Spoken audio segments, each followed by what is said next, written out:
Maithili express की शानदार प्रस्तुति।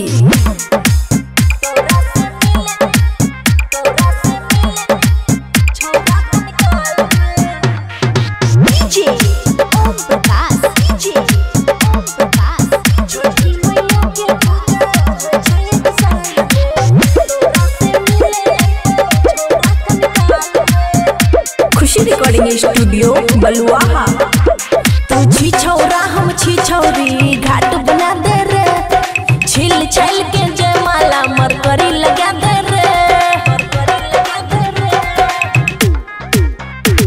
तू छी छौरा हम छी छौरी घाट बना दे रे, छिल छल के जयमाला मरकरी लगा दे रे।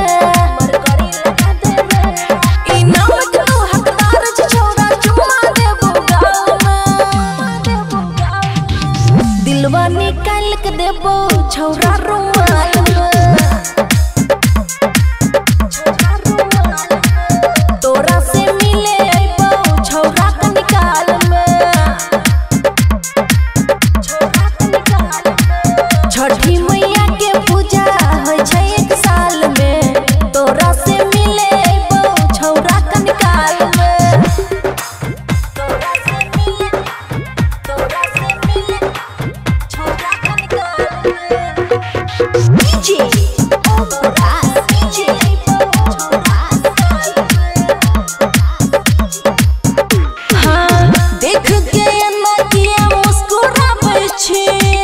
छौरा सबके तो किया चुसकावे छे, लागे मोबाइल के फोटो खींचे छे, बम पटाखा किया देबे फेंके छे, बम पटाखा किया देबे फेंके छे। छठी मैया के अर्घ देबे रे छौरा भोरे, अरे नच नच के देखे दे छठी घाट पंडाल में। दिलवा निकाल के देबो छौरा रुमाल में,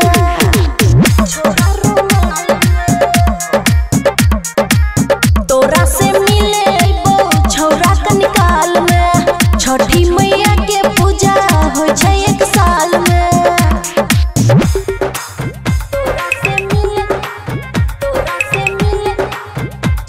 के निकाल में। डीजे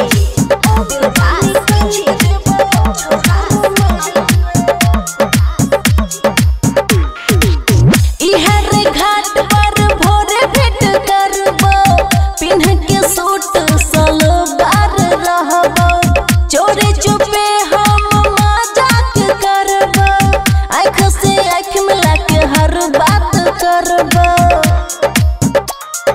हर बात करबो। सूर्य देव से विनती करै छी मैया सुनती, राइटर प्रकाश नजरिया खुशी रहे खुशहाल में। दिलवा निकाल के देबो छौरा रुमाल में,